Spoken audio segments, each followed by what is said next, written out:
Meanwhile, we've got new power rankings. As we look at Democracy 2024, we're going to go through them quickly. Here's what we find in that Republican race for the nomination. The front runner still clearing away is Donald Trump at #1. Challengers, there's 5 in the second category there. Some of them have moved a bit lower, Dana. Some of them have moved a bit higher. Let's go through that right now. And changing the DeSantis decline is what we're calling this. You see that? You see the chart for Trump right around August? That's when he was getting hammered with all these court deals. Yeah, exactly right. And you see DeSantis, like right after that first debate we had in Milwaukee, you see his decline there. Meanwhile, though, we have a bit of a rise for Ramaswamy. Vivek Ramaswamy in red there seems to have scored some points to our debate and is getting a bit of a bump and from maybe that. took those directly from DeSantis. Yes. If you look at the numbers. Could have. Yeah. Here are the shifts that we find in our power rankings as of right now. Ramaswamy up 1, Nikki Haley up 1, and Tim Scott seem to be neutralized in that debate. He has dropped 2 spots as of now. All right. You got that? Josh Kraushaar. Fox News Radio political analyst. Josh, good morning to you. What do you think about what we are analyzing there on our power rankings? Well, love the new Fox Power Rankings, but, you know, last time I came on to talk about the Power Rankings, there just hasn't been a huge change. Trump is still the dominant candidate in the Republican primary. Vivek Ramaswamy moving up a little, Tim Scott moving down a little. I think Nikki Haley's going to be the Republican candidate to watch at that next debate on Fox Business in California.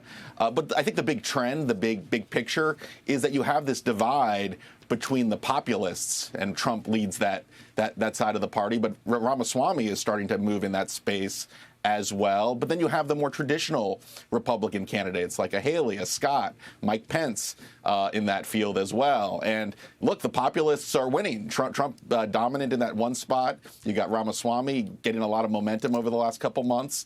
And that is the divide in the Republican Party right now, both in the presidential primary and also what's going on Capitol Hill. We were just talking about the border, and I understand at a town hall last night where Chris Christie was in New Hampshire, the border did come up, of course, the economy as well. Curious about his approach of like really focusing on New Hampshire. Listen to him here. 2 words, New Hampshire. Like, that's it. I'm not being coy about this. I'm not trying to act like I am running a campaign that's in 40 states right now. I am not. I am here.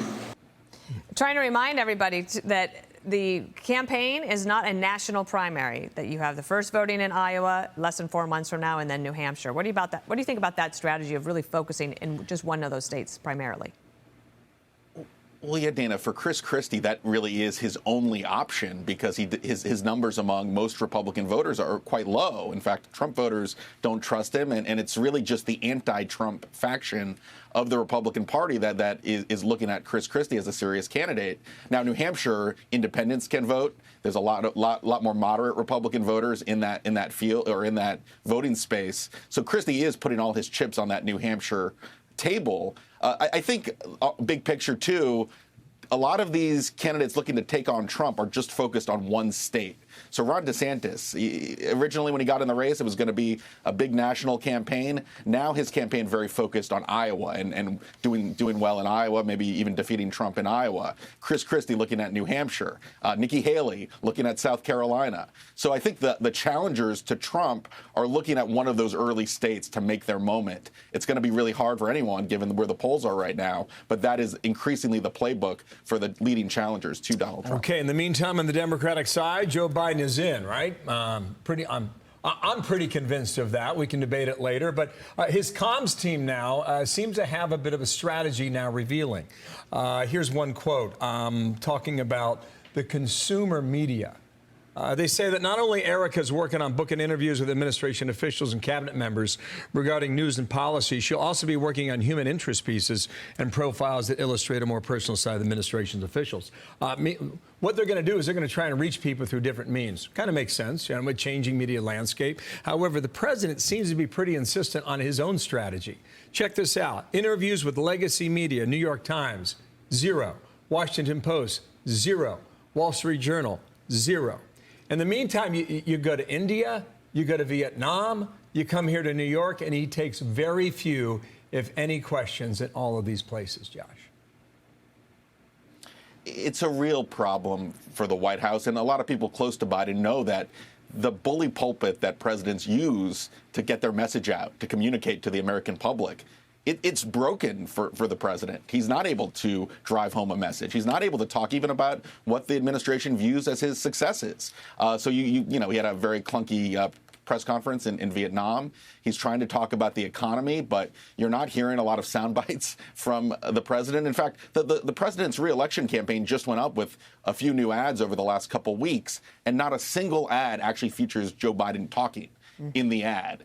And I think that really tells you a whole lot, because Biden, it's not just his age, it's not just questions of his health, it's about his ability to drive a message. And you can have as many magazine spreads as you want, but if the president's not out there convincing and persuading the American public, it's going to be a broken message. Yeah, should have added. Erica Trombley is the woman there. She used to work for Marie Claire, 17, and Cosmopolitan. She's the one that'll be doing these. Do you know how easy that job is? I'm podcasts. sorry, but honestly, if you're a Democratic communications person in Washington, D.C., and you're trying to get profiles of your people in legacy magazines, in feature stories, it's basically you just throw seeds out and watch everything bloom. God, it's a good strategy. I get it. But I want to show you one other thing, Josh. The White House is doing this thing called the split screen every day. We'll see if this works, right? So they're not letting the Biden voice, but look, they're doing this picture. Today's split screen. Here's what President Biden is doing today, and then they really want to run against the few extreme congressional Republicans, they're calling them, and they're contrasting that. Will that help him? Well, look, that's the best play in the Biden reelection campaign, trying to contrast his record with what they view as the extreme lawmakers on the House Republican caucus and the government threats of a government shutdown, debates over Ukraine funding.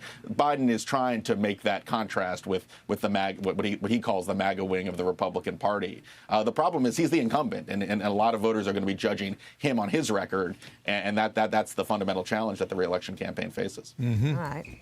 Love having you here. Thank you, Josh. Marino on politics everywhere. And we'll see you next week, because we are now 1 week from the second Republican debate. I'll be moderating alongside Stuart Varney and Univision's Elia Calderon. It's presented by Fox Business Network and will be simulcast right here on the Fox News channel, so you will not miss it. Yeah, can't wait. 1 week away. I'm Steve Ducey. I'm Brian Kilmeade. And I'm Ainsley Earhart. And click here to subscribe to the Fox News YouTube page to catch our hottest interviews and most compelling analysis.